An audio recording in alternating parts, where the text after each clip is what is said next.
Hi everybody. Tonight we are reading Home Alone, a classic by John Hughes, directed by Chris Columbus. 'Twas the night before Christmas, and the McAllister family was getting ready to leave for vacation. Everyone was busy packing. Everyone except Kevin, who was busy getting into trouble. "Go straight to bed," his mother demanded. "That's enough trouble for one day." Lying in bed, Kevin could hear voices and laughter coming from downstairs. Everyone was having fun without him. "I hope I never see my family again," Kevin whispered. "I wish I was home alone." The next morning, the house was very, very quiet. No one was shouting. No one was running around. No one was telling Kevin to hurry up and eat his breakfast. No one was home. Kevin realized what had happened. "I made my family disappear." For the first time ever, Kevin had the house to himself. He raced up and down the halls. He jumped on all the beds. He ate a giant ice cream sundae for breakfast. After watching hours of television, he searched through his brother's private stuff. He rode a toboggan down the giant mountain. Ah! He even tried his father's aftershave lotion. That was not a good idea. It stings. But sometimes it was scary to be all alone. Kevin was especially afraid of his next-door neighbor, Old Man Marley, who was the scariest person who lived on their block. And that night, Kevin heard whispers outside the living room window. Burglars were snooping around his house.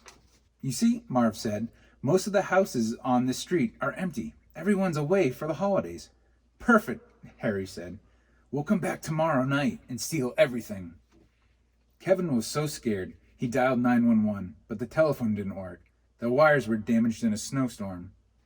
After hiding under his parents' bed for a long time, Kevin decided that he was being silly. "Only a wimp would be hiding, and I can't be a wimp.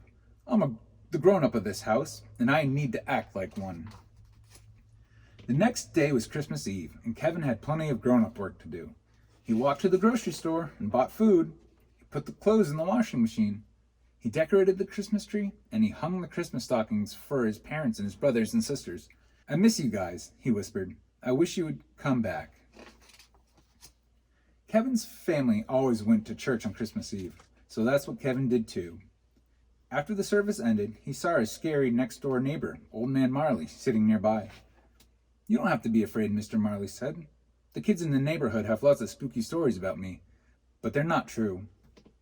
After he talked for a while, Kevin realized that Mr. Marley was in fact a very nice man. "Are you visiting anyone for Christmas?" Kevin asked.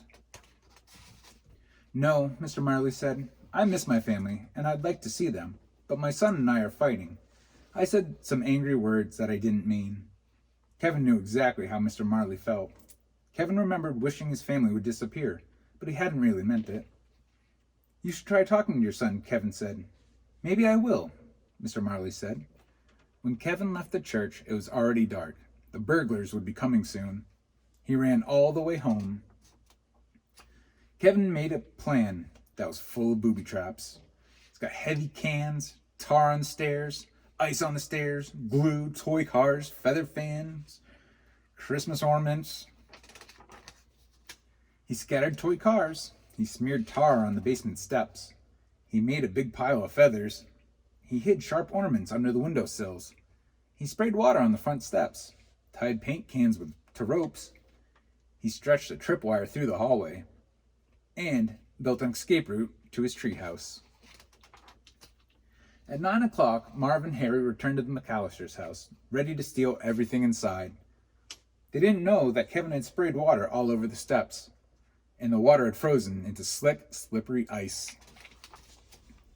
The burglars stumbled into all of Kevin's traps. Yuck! Yow! Wah! Ew!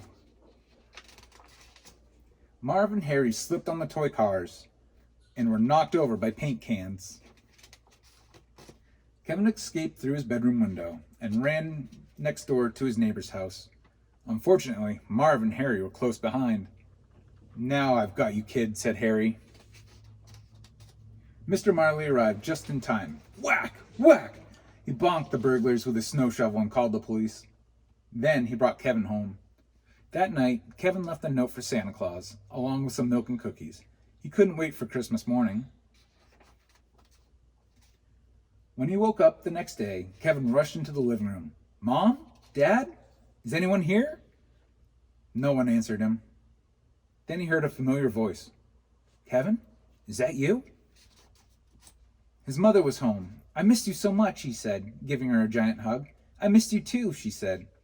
Where are the others? Kevin asked.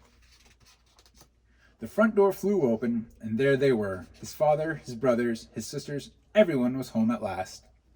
Are you okay? His father asked. I'm just happy you're all back, Kevin said. Merry Christmas. The end. Hi guys, it's Firefighter Corey. If you like tonight's reading, please check out our other videos on the Sunapee Fire Department Association YouTube channel, but you don't have to take my word for it.